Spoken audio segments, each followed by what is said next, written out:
गुड़िया बहुत खुश थी क्योंकि आज गुड़िया की नानो जो आ रही थी। पीपल के बड़े पेड़ पर बैठी गुड़िया अपनी नानो का इंतजार कर रही थी और फिर उसे दूर से ही अपनी नानो आती हुई दिखाई देती है और वो खुशी से उछलने लगती है। नानो आ गई, नानो आ गई। ऐसे कहते हुए गुड़िया उड़कर अपनी नानो की तरफ जाती है। नानो, मैं सुबह से ही आपका इंतजार कर रही थी। बहुत गर्मी थी गुड़िया बेटी, बहुत मुश्किल से यहाँ तक पहुँची हूँ। फिर गुड़िया और उसकी नानो घर आ जाती हैं। गुड़िया की मम्मा नानो को ठंडा लाल शरबत देती है। बारिश हुए भी काफी समय बीत गया है, इसलिए गर्मी बहुत बढ़ गई है। नानो, नानो, मेरे लिए क्या लाई है? मैं अपनी गुड़िया के लिए लाई हूँ छोटी सी गुड़िया। ये कहते हुए गुड़िया की नानो अपने थैले से गुड़िया को एक गुड़िया निकाल कर देती है, जिसे देखकर गुड़िया बहुत खुश होती है। माँ, सब पड़ोसी ठीक थे क्या? हाँ बेटी, सब ठीक थे।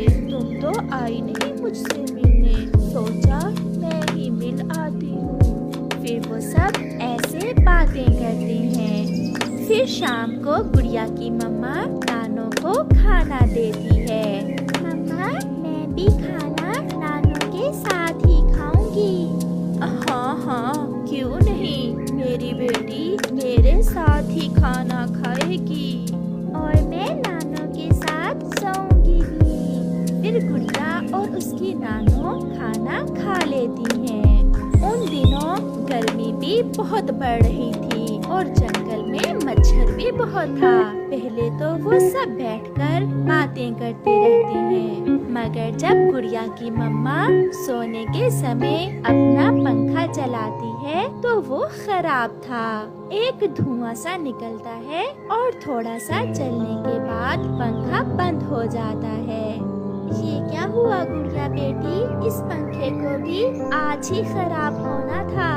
मम्मा, पंखे की तार जल गई है।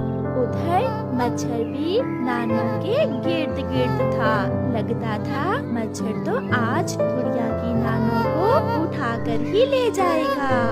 रानो बेटी, यहाँ तो मच्छर बहुत है, मैं बहुत थकी हुई हूँ, कैसे नींद आएगी? आप चिंता न करें माँ, मेरी पड़ोसन कवि के घर में एसी लगा हुआ है।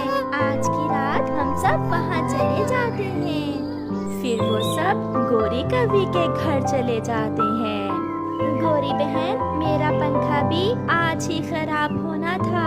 माँ जी आई हुई है, मच्छर तो सोने नहीं दे रहा था, इसलिए आज की रात हम आपके पास ही रुकेंगे।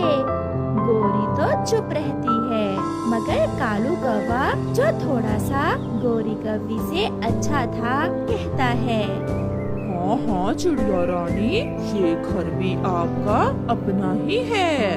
ये कहते हुए कालू कौवा एसी चलाता है।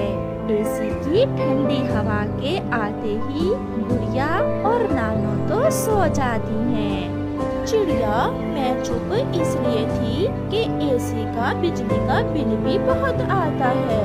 मैं तो कभी कभार ही एसी चलाती हूँ। कोई बात नहीं गोरी बहन, इस बार जब बिजली का बिल आएगा तो मैं उसमें से कुछ पैसे दे दूँगी। ये सुनकर गोरी कवि बहुत खुश होती है।